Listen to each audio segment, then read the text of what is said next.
Cobori, assim, tem muita coisa para falar. Então eu vou começar pelo assunto que mais me chamou a atenção quando a gente, lá na nossa zapeada ali de conteúdo, de pô, quem é que pode trazer uma opinião diferente do que a gente vê no Market Makers. E a gente fez uma sequência de episódios de muitos gestores e economistas demonstrando um viés otimista em relação à eleição do Donald Trump, olhando para o aspecto de investimentos na Bolsa, até questão de andamento da economia global. E teve um vídeo recente que você fez sobre, o título era algo parecido como o início do fim do Império Americano, por causa da eleição do Donald Trump. Queria começar com esse assunto. Por que a eleição do Donald Trump, para uma parte do mercado, é visto como algo que pode ser muito bom, mas onde é que está o perigo que talvez boa parte dos investidores não estão vendo? Bem, Salomão, assim, vou traçar durante o bate-papo de hoje, né, eu procuro sempre olhar para a realidade e o processo histórico, né, que nos trouxe até aqui.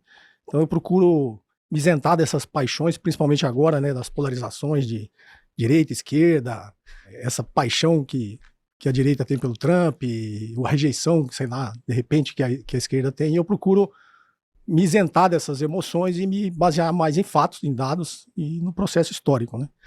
Então, até quando a gente falar de economia nacional também, minha visão é sempre essa, né? E acho que é por isso que as pessoas muitas vezes gostam dos meus vídeos, né? Uhum. Eu falo ali muito mais baseado em teoria, num arcabouço teórico, num processo histórico, para fazer essa minha avaliação e passar para o meu público, para minha audiência, a visão que eu tenho. E eu acho... Só um comentário antes de você falar do Trump. É muito legal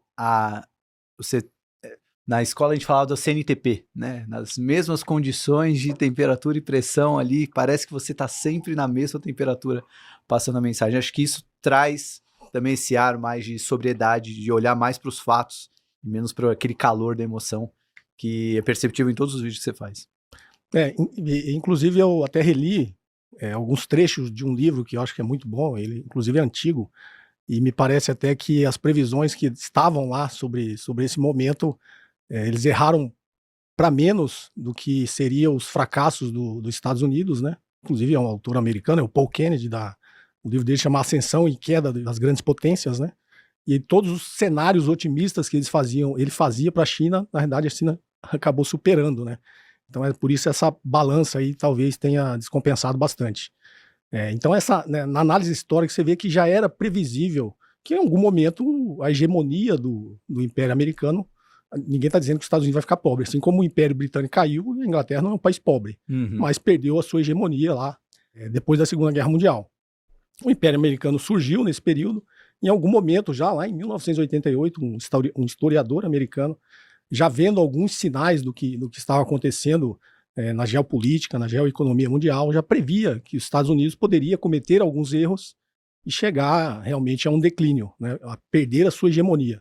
E que a China vinha num momento de ascensão justamente na década de 80, né, a partir de 78, com as reformas econômicas do Deng Xiaoping, e ele já também chegava ali que a China tinha uma grande possibilidade de se alçar a ser uma grande potência, mas ele não previa que seria uma hegemonia, também ninguém está dizendo que vai acontecer. Eu acho que vai existir uma multipolaridade muito mais equilibrada na geopolítica e na geoeconomia mundial, principalmente pela veia econômica que a China vem traçando. Só que ali, todas as previsões otimistas do Paul Kennedy, na verdade, a China superou todas. E todas as previsões pessimistas que ele tinha para o próprio país dele, que era os Estados Unidos conseguiu piorar bastante a previsão. Então, não é um livro que você encontre, talvez você encontre em sebos e tal, mas é um livro muito bom. Às vezes as pessoas não gostam porque foi um livro escrito em 1988 e as pessoas às vezes acham que está muito defasado, mas não, se você olhar lá você vê que é um livro extremamente interessante de ler, inclusive agora, na atualidade, das previsões que ele já tinha como historiador, analisando todo o processo histórico, né, que analisa justamente a ascensão e queda de todas as grandes potências que já existiu no mundo, principalmente nos últimos 500 anos. Né. Então já era previsível que os Estados Unidos, principalmente depois da queda do bloco soviético, existia aquela guerra por mentes e corações depois da Segunda Guerra, iniciou-se imediatamente a Guerra Fria. E os Estados Unidos foi alçado à grande hegemonia mundial justamente pelo poder do dólar, né, que foi eleito lá em Bretton Woods. Inclusive, nas reuniões de Bretton Woods, o Keynes, na realidade, ele imaginava o que os BRICS estão imaginando hoje, que é uma coisa muito embrionária. As pessoas estão achando que o o BRICS vai ter uma moeda, não vai ser tão fácil assim, não, nem vai ser agora. Mas a ideia do Keynes era justamente fazer uma cesta de moeda dos países ali que venceram a guerra, né, dos países ocidentais, e daquela cesta de moedas ele elegesse uma unidade que seria a unidade de troca mundial. Mas não, aí naquela confusão, não. Para que fazer toda essa confusão? Vamos usar o dólar. Então, o simples fato de se utilizar o dólar como unidade de troca, unidade de conta mundial, alçou os Estados Unidos a uma potência econômica. Você imagina, você tem a impressora do dólar, você pode exportar crise para todo mundo e a sua política monetária vai definir a política monetária no mundo inteiro, como é até hoje. A gente está vendo essa grande preocupação agora que surgiu essa semana, de algumas coisas inesperadas nos índices de inflação americano, a gente já está vendo como isso vai refletir na política monetária do mundo todo, inclusive aqui no Brasil. Né? Se os Estados Unidos resolver mexer ali ou parar de sinalizar esse movimento que tem da queda dos juros americanos, isso vai influenciar no mundo inteiro. Então, os Estados Unidos é uma potência justamente por isso. Né? Ele detém a impressora da moeda mundial e ele detém a política monetária do mundo. O que ele faz lá, o mundo acaba sendo afetado de qualquer forma. Então, isso alçou os Estados Unidos a uma potência econômica mundial, depois da Segunda Guerra Mundial. Só que existia a Guerra Fria.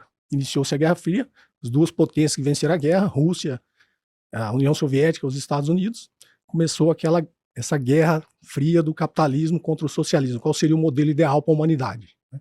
E aí, nessa guerra por mentes e corações, o capitalismo acabou tendo que fazer muitas concessões para as classes trabalhadoras, primeiro, para evitar revoltas, evitar revoluções, que eles achavam que existiam revoluções comunistas. Se a gente olhar a história até a década de 70, foi isso que a potência americana sempre fez, influenciando não só o hard power, com intervenções e até entrando em guerras, né, Vietnã, Coreia, para tentar manter o modelo capitalista, e do outro lado a União Soviética fazendo a mesma coisa, tentando apoiar as revoluções socialistas que estavam existindo pelo mundo. E nessa Guerra Fria, as duas grandes potências investiram muito em tecnologia militar, em avanço. Só que os Estados Unidos tinham uma capacidade muito maior econômica, porque basta imprimir dólar. Inclusive, a queda do Império Britânico na Segunda Guerra foi justamente quando ela perdeu o padrão ouro, e ela não era uma potência continental para continuar financiando a guerra. Tanto que tem até no filme do Churchill, né? Ele mostra lá ele quase que implorando para o Roosevelt colocar os Estados Unidos na Segunda Guerra Mundial, porque a Inglaterra já não tinha como comandar os aliados e poder econômico para continuar financiando a Segunda Guerra Mundial. Mas os Estados Unidos não, a potência continental, dono da moeda mundial, podia imprimir dólar e continuar investindo na sua máquina de guerra. Né? A União Soviética não teve essa mesma capacidade, por motivos óbvios, econômicos. Né? O bloco soviético veio a entrar em decadência já meados da década de 70. Né? No final da década de 80 foi a famosa queda do Muro de Berlim, mas a União Soviética já vinha claudicante já na década de 70. E os Estados Unidos, então, com a queda, né, do bloco soviético, passou a ser uma potência hegemônica, inclusive nas mentes e corações do mundo inteiro. E aí foi o início do que a gente chama do neoliberalismo. Tanto que o maior período de bem-estar social do capitalismo foi justamente depois da Segunda Guerra, do pós-guerra, no acordo de Bretton Woods, até a década de 70, até início da década de 70, 71, porque existia essa guerra para evitar, né, que as classes mais desprestigiadas, as classes mais baixas, as classes trabalhadoras se revoltassem contra o sistema capitalista e eventualmente viesse a criar uma revolução socialista. Né? E com essa queda do bloco soviético, eu acho que foi um marco ali, eu acho, do início do fim da hegemonia americana. Os Estados Unidos agora não era mais um mundo bipolar, era um mundo unipolar, só os Estados Unidos era uma potência mundial. A União Soviética já não oferecia tanto problema, ele não precisaria mais fazer uma corrida armamentista, até porque é uma insanidade. Qual que é o grande problema hoje na geopolítica mundial, sob o ponto de vista militar? Não adianta você ser uma potência nuclear. Você tem 5 potências nucleares. A União Soviética, inclusive a Rússia, tem mais armamento nuclear do que o próprio Estados Unidos. Mas qual a diferença de você ter potência nuclear para destruir o mundo uma vez ou 20 vezes? Eles têm potência para destruir o mundo 50 vezes. Então você concorda que é uma insanidade? Eu consigo destruir o mundo 50 vezes. Para quê? Só tem um mundo. Para que você precisa destruir o mundo 50 vezes? Então ficou meio insano, tanto que veio os tratados para não proliferação de armas nucleares, justamente por isso. Né? Para que a gente está aqui disputando igual duas crianças, né? Eu tenho mais arma, você tem mais arma. Cara, a gente só tem um mundo para destruir, né? Não adianta essa potência nuclear toda. Então, quando você pegou essas 5 grandes potências com armamento nuclear, você criou um novo equilíbrio na geopolítica mundial. Ninguém vai disparar uma guerra nuclear, porque é simplesmente a destruição da humanidade, é o fim do mundo. Então, iniciou-se uma corrida pelos armamentos convencionais, né? Então, investindo em caça, em tecnologia de mísseis, drones, é o que a gente está vendo hoje, porque não adianta nada ser uma potência nuclear. Nesse momento, os Estados Unidos, eu acho que ele começou a avaliar que ele estava sozinho no mundo, e a China, de forma muito inteligente, depois da Revolução de 1949 e nas reformas econômicas de 78, com Deng Xiaoping, eles decidiram a não investir tão fortemente o armamento, a corrida militar de armamento, para eles era uma 4ª prioridade.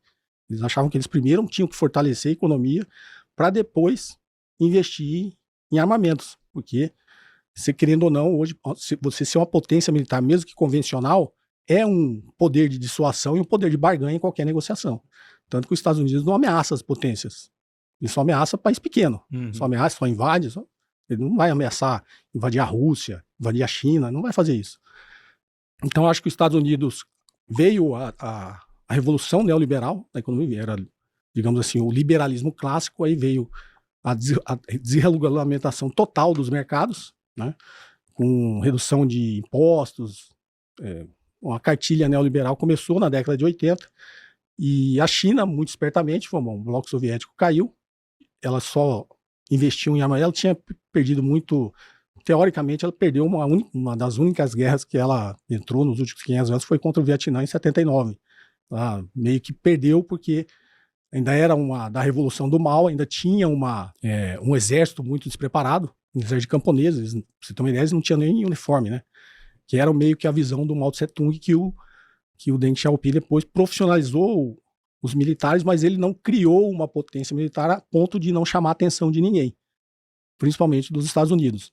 Ele criou uma potência porque, por incrível que pareça, na época, a China achava que a ameaça era a Rússia. Tem fronteiras com a Rússia. Ele achava que poderia ser invadido pela Rússia. Você vê, a China, as pessoas falam que a China é imperialista, ela nunca invadiu ninguém.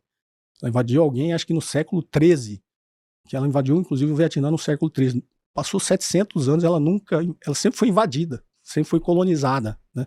Tentativa de colonização, inclusive, japonesa, né? Do próprio Japão, que era imperialista. Então, a China, para quem fala que a China é imperialista, a China não é imperialista.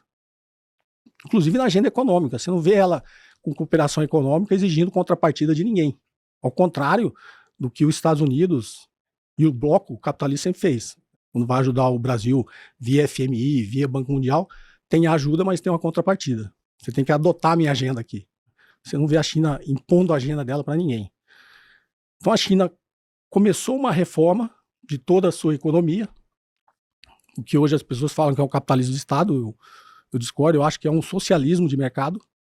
Porque o que define a diferença de capitalismo e socialismo é você ter a propriedade dos meios de produção, né? Então, se a iniciativa privada tem os meios de produção, você pode considerar que é capitalista.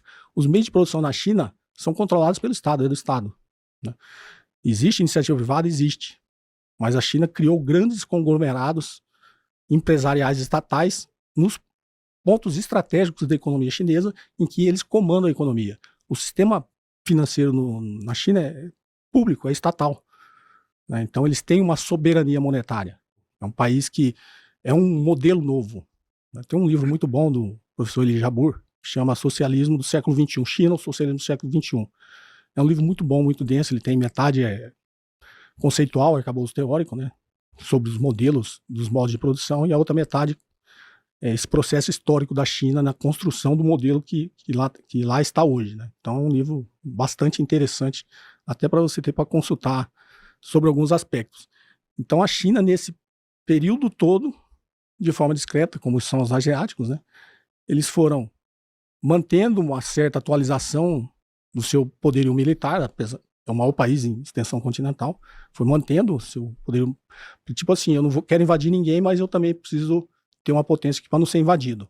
Então ele manteve um investimento militar dentro das capacidades econômicas da China, a ponto de não me invada, mas eu também não tenho não sou ameaça para ninguém, não tenho. E ao longo desses 40 anos, a China foi reformando a sua economia e se tornando uma potência militar. E eu acho que a grande diferença da China para os Estados Unidos, voltando para o exemplo do Trump, é porque a China não é imperialista, os Estados Unidos é imperialista. Os Estados Unidos, ele obriga os países a adotar a agenda que ele quer. Os Estados Unidos, ele é intervencionista, os Estados Unidos investe em guerras. Só que aí existe... Tem até uma economista chinesa que fala isso, né? A diferença dos Estados Unidos para a China, e ela, inclusive, dá aula nos Estados Unidos, na universidade, dá aula na London School Economics, né?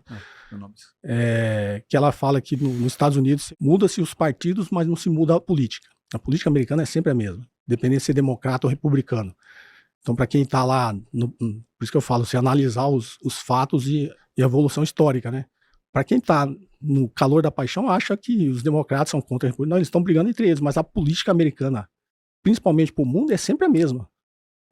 Os Estados Unidos, ela é até mais imperialista foi com os democratas do que com os republicanos. E a China, ela fala que é o inverso. A política muda, mas o partido é o mesmo, né?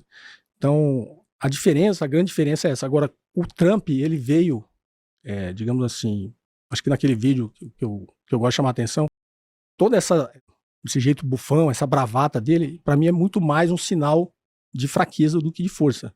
E se você é uma pessoa forte, eu não preciso chegar aqui na mesa e sair batendo se eu tenho convicção que a minha posição é forte. Não preciso fazer isso. E o que os Estados Unidos está fazendo é isso, o que principalmente com o Trump, né? Ele está fazendo é isso. Ó.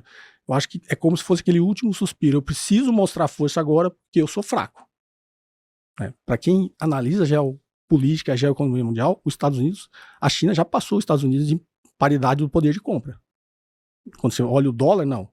O PIB chinês ainda é menor que o americano, mas quando você olha a paridade do poder de compra, a China já ultrapassou os Estados Unidos em todos os indicadores que você olhar. Produção industrial. E é engraçado que nesse processo da descrição dos asiáticos, né, principalmente da China, a China aproveitou o que o mundo capitalista queria utilizar a China para melhorar e continuar a reprodução, que a gente chama de reprodução do capital, a reprodução capitalista, por que todo mundo foi para a China? Em busca de mão de obra barata.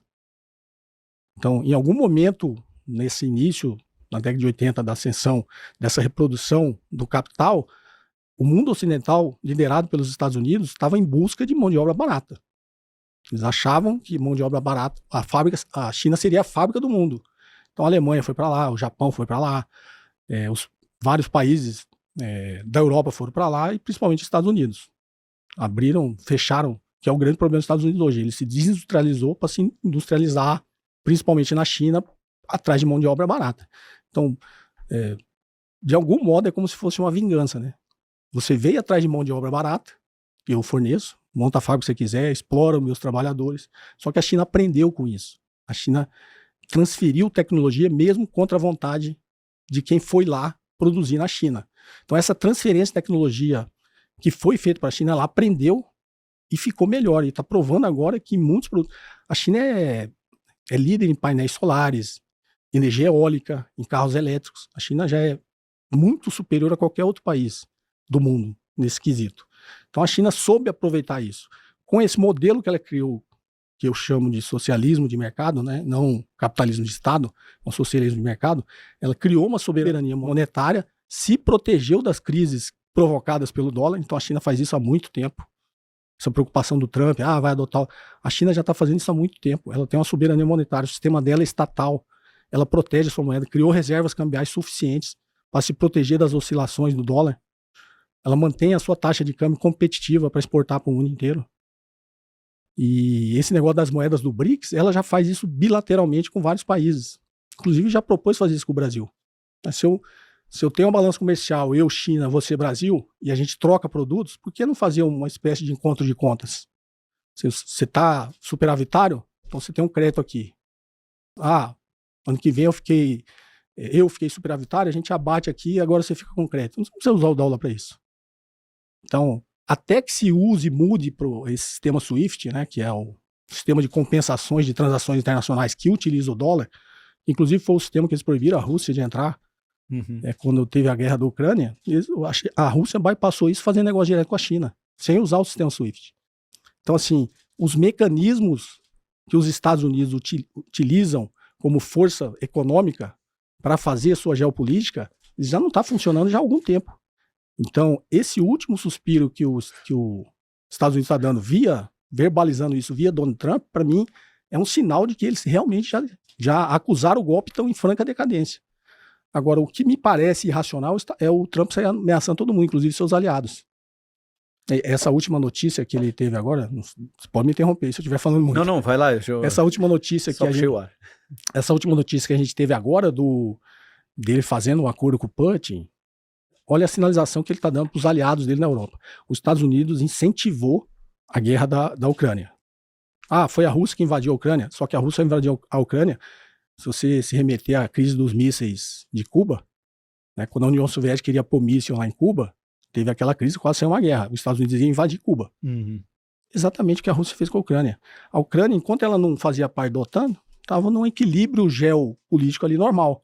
Quando os Estados Unidos começou a pressionar a Ucrânia para entrar para a OTAN e para a comunidade europeia, o Putin avisou diversas vezes para eles não fazer isso. Você vai colocar o cara aqui, meu vizinho, na minha fronteira, você vai colocar o cara na OTAN, cheio de base militar. Nenhuma superpotência vai deixar fazer isso. Você não deixaria, eu não deixaria. Né? Os Estados Unidos não deixou quando isso era para ser feito em Cuba. Então, quando incentivou a Ucrânia a entrar na OTAN, foi o que disparou a guerra da Rússia preventivamente. Falou, vou invadir a Ucrânia, então. Invadiu.